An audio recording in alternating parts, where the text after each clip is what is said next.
hope you realize that. There's too much information. We're drowning in information. We're starving for wisdom. So today, it's not an information society. There's too much. Now it's an attention society.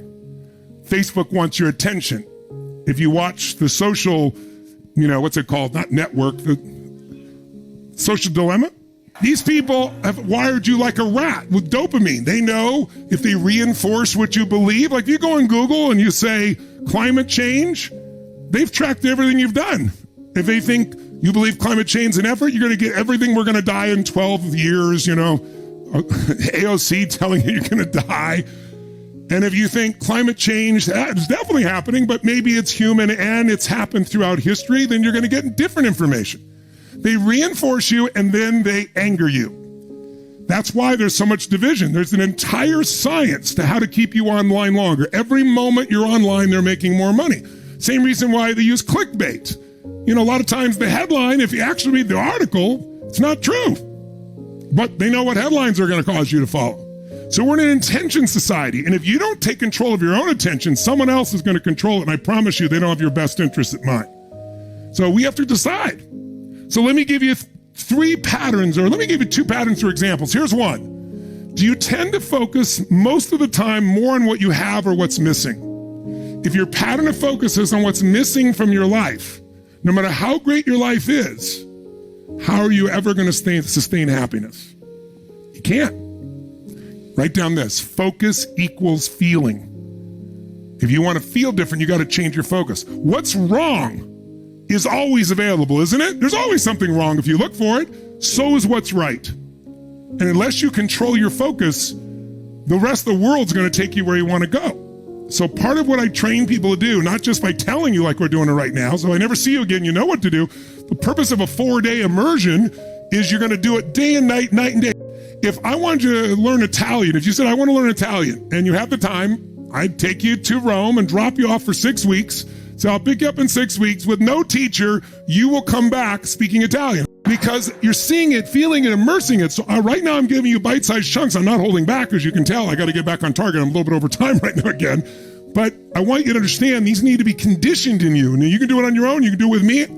I'm not vested except you getting results. So you got to train it into yourself. If you train the right focus, you're going to have an extraordinary life. Do you tend to focus more on what you can control or can't control? See, if you focus on what you can't control and you focus on what's missing, you're going to be angry, sad, depressed, or overwhelmed. Nothing to do with your intelligence or your skill or your goodness.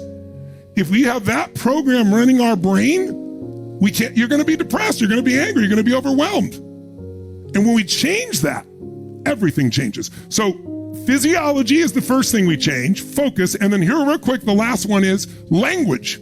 Because language/meaning, language creates meaning. Write this down if you would, please. Meaning equals emotion, and emotion equals life.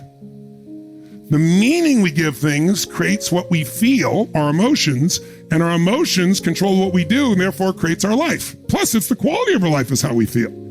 Like I said, you could have $1 billion, but if every day your emotional habit is being pissed off and frustrated, your life's called pissed off and frustrated. It doesn't matter if you have $1 billion or whether you have a ton of people that love you or not.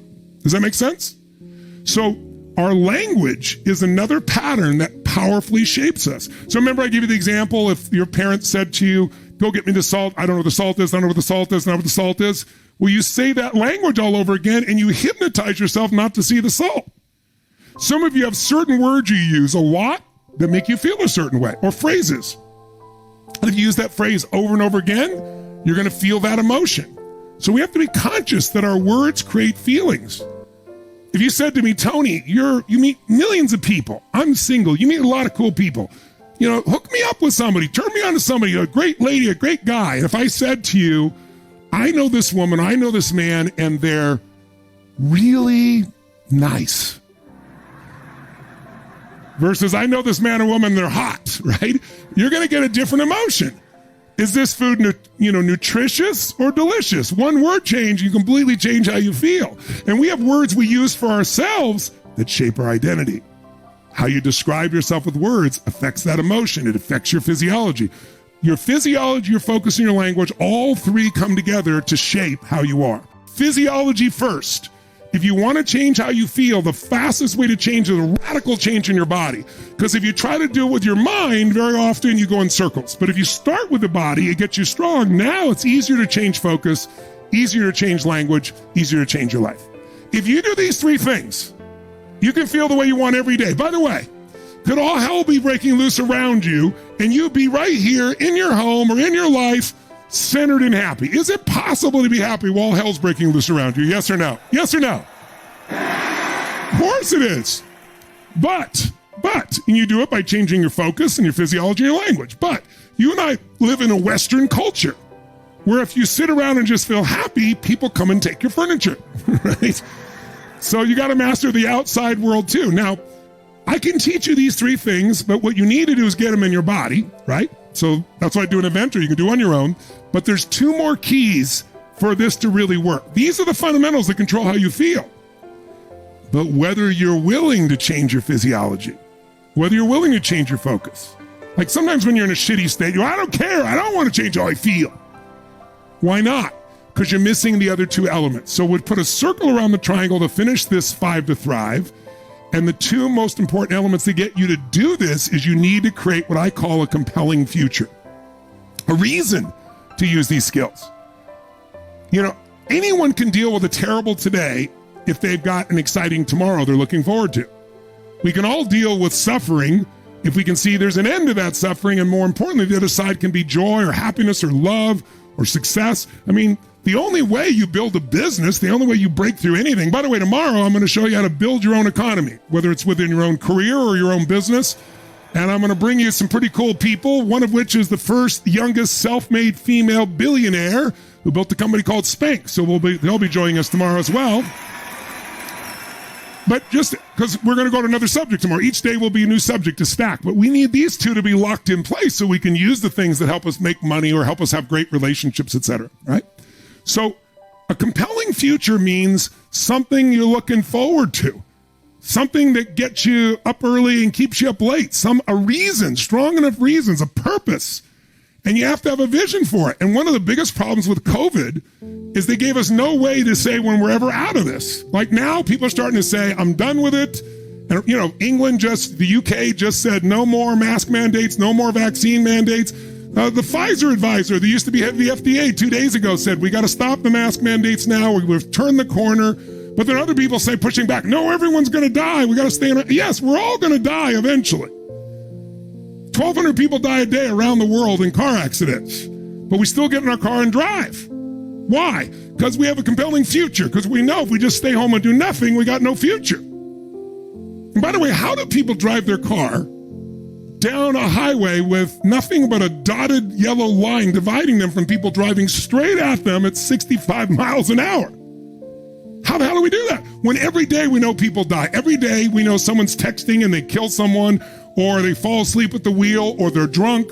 Happens every day all over the earth. And we know it. So how do we go out and drive?